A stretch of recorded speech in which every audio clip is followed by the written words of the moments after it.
Hi, I'm Lars and welcome to our backyard. This is the first video in a series of videos to talk about how to put stone veneer up on a wall.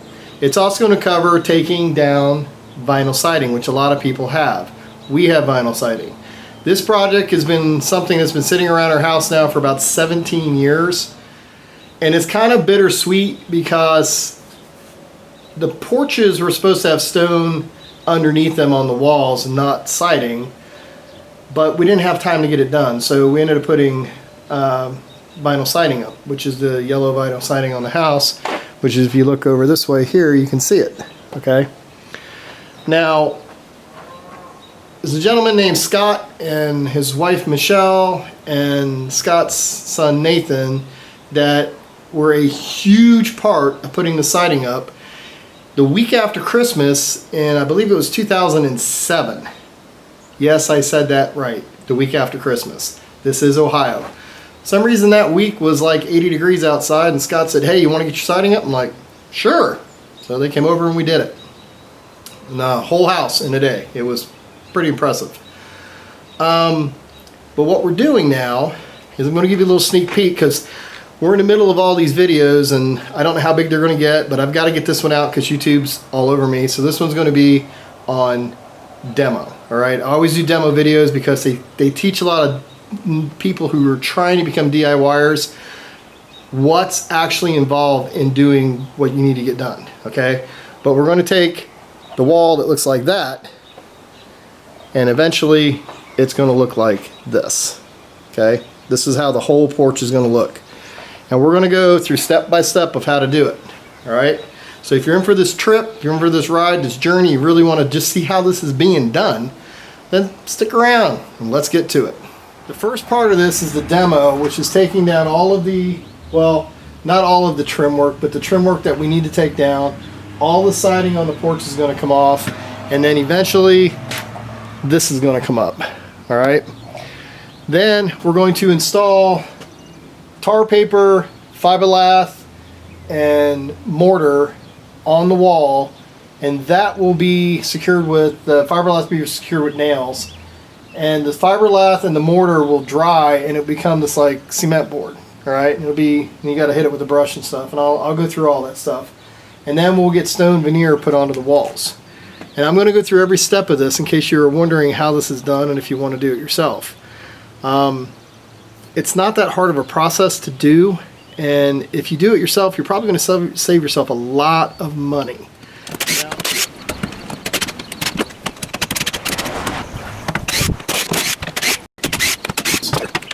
Some of you might have seen the porch demo and build that we did on the back of our house, and if you saw those videos, then you know this. But every piece of trim that you take down that you want to put back up, make sure you put something on it that marks. Like, this is the top, that's to the east, and let's call that one 0. So we got east, and then I'll put a north on it, like that. So I know it goes to the east and it's on the north side, because these other boards on the, because these posts out here, these boards on these posts, these are all going to come down too. And this will be post 1, 2, and 3, and this will be north, south, east, and west. And that's how you keep your trim work going back up where it's supposed to go. Now the windows, there's only a single window here, there's a door, and then there's a double window over here. So those will be pretty easy to figure out where they go back. A really good idea when you're pulling out screws or stuff out of trim, some of the screws you might want to keep, but like these have Phillips heads on them. I don't like Phillips heads, but there might be something I might need them for. So I'll put all the Phillips heads in this tub. All the ones that are star bolts, like that, these I'm keeping because I'm going to put these back up with this. So there are some newer boards here that I put up that have these in them. Anything else that I don't want, I put into this box. And then I can just take the box. If it's got a bunch of metal in it, I can dump it into a bucket into the barn, and then we can take it to the recycler. Everything else we can throw into the trash. All right, so now what I'm doing here is this window is, I've already taken all the screws out of it. but it's being held in by caulk. So best way to get caulk out is extend your knife as far as you can and just kind of cut through it the best that you can. And as you can see, my knife's coming in and out, so just keep going back and forth over it until you get this out of here. Sometimes it takes a couple cuts, sometimes you can get it started a little bit, and I know I'm going to get a lot of stuff in comments if anyone comments about how to get caulk out. And I've done it a million different ways. I've used a screwdriver to dig it out. Sometimes you can get a good peel and let it run, but this here is in there pretty thick. So just cutting it and then scraping it off later, taking a blade out like this and just scraping down on the plastic or the vinyl very gently, it'll come off. Sometimes you can also put some sort of like alcohol, rubbing alcohol or something on it, it'll break the adhesive. And once you get all the caulk cut, you can kind of start wiggling this back and forth to see where the caulk is not fully released. Like that. And then the window frame will come down. So, I don't really like the look of J-channel. Alright, it's just a fact, everybody that knows me knows that. So we put a raised board here, put the J-channel up against it, and then built this frame so that it will go over top of the J-channel and go up to the window. I think it gives a really nice look to the house. It also saved us a little bit in siding, not much, but it does add up as you go along. And we still have extra siding in the basement, don't get me wrong. But the idea for this porch was always to put stone up. We just ran out of time when we built the house to get the stone up, and siding is up really quick. Putting the stone up would have taken us another couple weeks. Alright, so this is why it's like that. But anyway, these will go back up, and the stone will either come right up to the edge of this or will come right up to the edge of the side of the window frame, like right here. Depends on how thick the stone is, how much space we have, and whatever. And if it only comes up to the edge, I'll have to fill, there's a little void in the back where I had to cut out for this. But it is what it is. Alright, it's day 2 on this project. We're going to start taking the siding down. Again, we're leaving up the siding, the trim work around the windows and the door, because I think that might be a little bit, it's not as too much work. I don't like taking shortcuts if anyone ever knows me. But I don't think the siding's gonna, the new veneer is gonna touch up to the side of that. It's not gonna slide under it. And I think I can get the J-channel off. If I can't, I'm still gonna have to take it down. But the first one coming down was a little bit of a pain in the butt. There's a lot of caulk under there. And after I talked to Susan about it, she just thinks, and I think, that we might be able to leave these up. Alright, so the usual suspects for taking down siding are you need a hammer. I usually use a straight claw, but I carry a curved claw with me because some of these nails are a little bit hard to get out. For the most part, you're just going to need some sort of small pry bar. Alright, just going to have to get it behind a nail, pry it out, use your hammer to pull it the rest of the way. Sometimes you might need what we call a cat's claw, or some people call a camel toe, because it kind of looks like a camel's toe, or a cat's claw, either way you want to look at it. These get the deeper nails out that you can't get with a pry bar or a hammer. Now, we also have electrical outlets, and if you have electrical outlets on your house, like we have one hiding down here,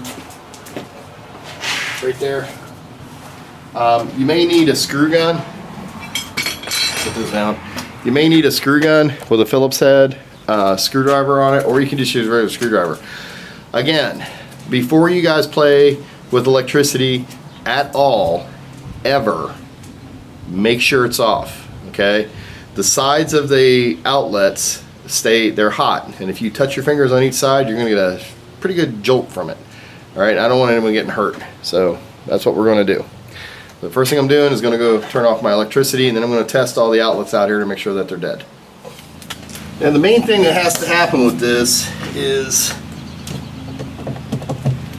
this plate's gotta come off, and then take off this part. And we gotta pull out the outlet, like that. And these have got to come away if you've got this type.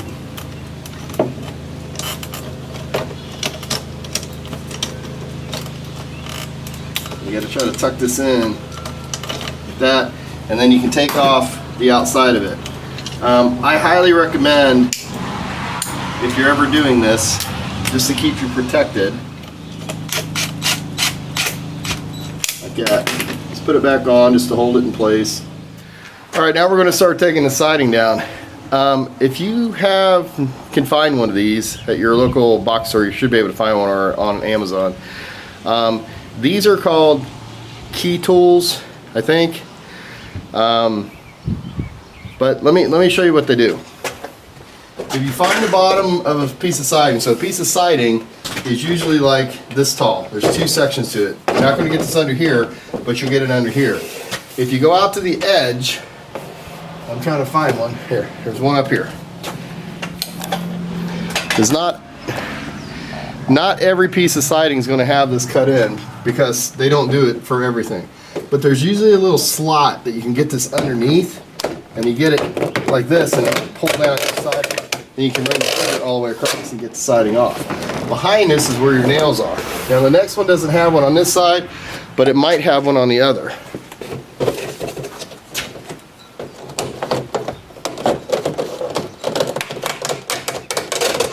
And it does. And you do that, and then that one comes out. And you just got to keep on looking for them. If you find one that doesn't have one, it's not a problem, and I'm going to show you. If you get this and you kind of just jiggle it in there a little bit, it takes a little bit of effort, but you can get it up in there and get a hold of the edge of the siding and pull it out. Alright, so the bottom of these, they have an edge on the back.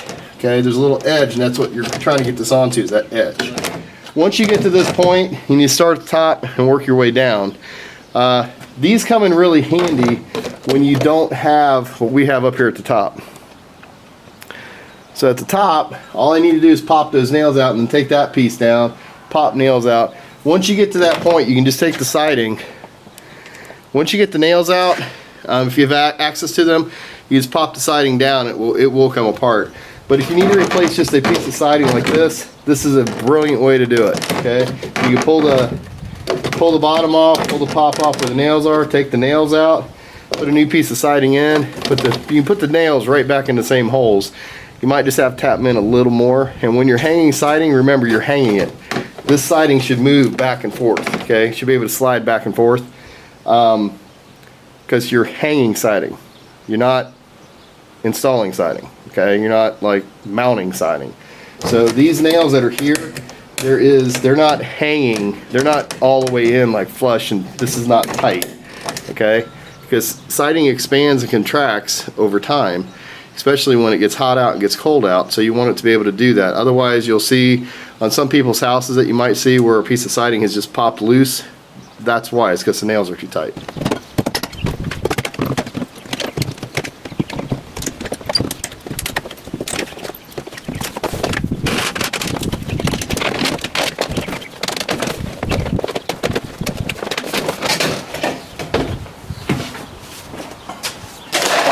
And that's all it takes, is this, and just keep on repeat the process all the way down, and this wall will be done in a few minutes.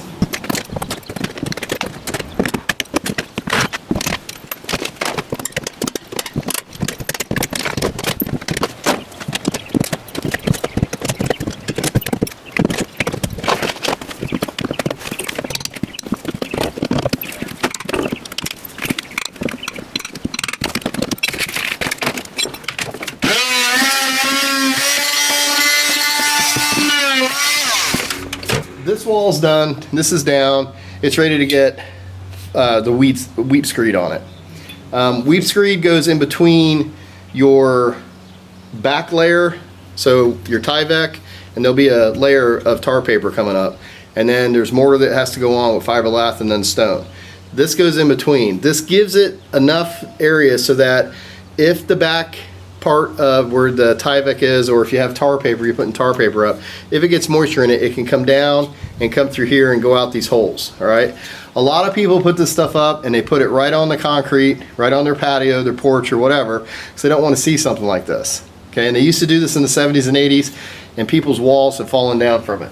Not saying that yours is going to do that, but if it did get wet, like from you hosing something off of it, or if it's on the outside of your porch someplace and it does get wet, mold could build behind it. All right, now a lot of people who put this up, they do put other things in besides this to prevent that from happening. Now, I'm not going to videotape pulling down the rest of the siding because you guys just saw how that works. It's not really that big of a deal to do. But I will start again when we start putting up the weep screed, and because this has got to be level going across. Okay, so I know I said I was going to film when I put the weep screed up, and that's going to have to be in the next video because I need to get a video out for YouTube, otherwise they're going to yell at me about it. But if this is the porch, okay, and say this is the back of the house and this is down by our garage, the porch was leaning forward like that. Okay, so it had a little bit of an angle to it, a little bit of a grade. That's normal. All right, a lot of the homes, when people put them in, that's what they do. Normally we don't do that. When we put in porches, we have this level and it grades, both of these things grade down this way, but these are both level because when you're putting stone on a house or siding or whatever, you want that to be level across your porch. You don't want to have this, you know, going down like this and then your siding going up across like that, or have to fill in pieces, okay? And when we built the house, we told the people when they put the porch in that, yeah, we wanted this level, and they didn't do that. Now, I knew that this was going down this side, all right, by the garage. I didn't realize that on the house, it was also leaning like this. So from this side to this side of our house is a 2.5 inch drop. Now, imagine looking at StoneVeneer that you just got done putting on your house, and you strike a line, and you're gonna have solid piece, and then you're gonna have to start cutting every piece all the way across so that you can see the entire grade. So what it is, I picked the phone, actually I texted the guy. He's Earl Parsons Concrete Construction. Great at what he does. If you guys are ever in the area, him and his guys are amazing. If you're in the Columbus area or Ohio general area, okay, just get in touch with me, I'll get you his number.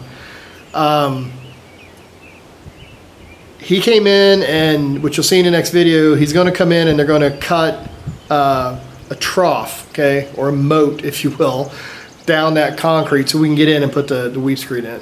So, sorry to say, I can't show you how to put the weep screed in here, but in the next video is the first thing that we're going to do. And I'm going to explain everything about it. So if you like the video and this video series so far, please like and subscribe to the channel. You guys are always welcome back here in the shop or at our farm or wherever we're at the time of filming one of these. And as always, have a nice day.